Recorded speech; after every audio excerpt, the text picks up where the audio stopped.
You know, I wish my Homer Simpson moments wouldn't happen in the middle of the night. Around 2 o'clock, I went, oh, are you kidding me? It just woke up with this realization there was another way to do this. How I showed you how to use the attributes panel in order to get these highlights, see how they're not here, is the way I've always done it. And I realized, oh my goodness, is there a better way? I'm going to duplicate this layer.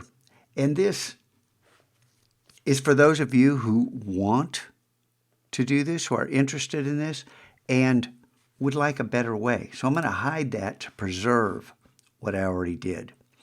And then I want to delete these and then drag out a copy, just like we did before.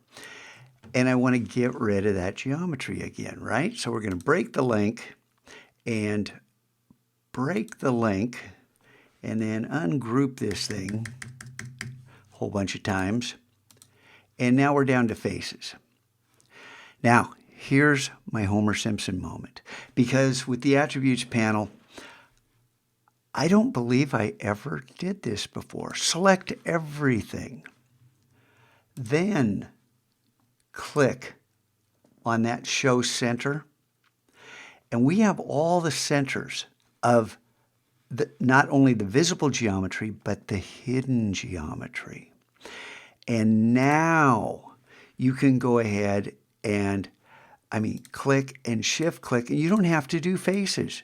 You can do everything at once. You don't have to group things. And you'll be able to tell whether you have it or not. Hopefully, I don't know. It looks as if that's missing right there. See it?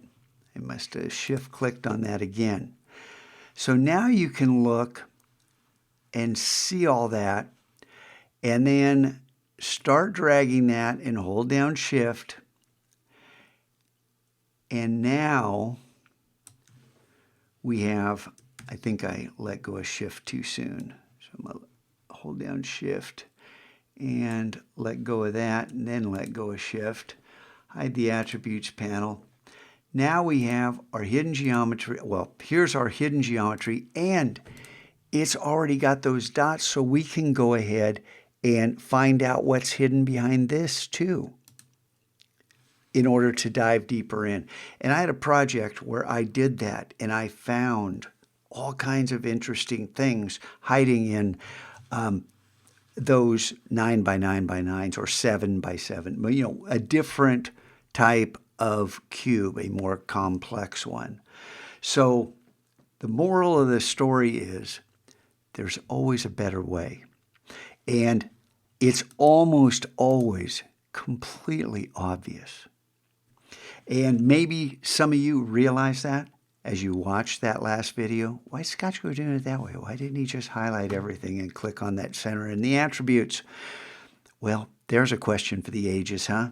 Because I am blind to the obvious quite often. But live and learn. Now, the question is, can I get back to sleep? I tried for an hour and a half and it was futile.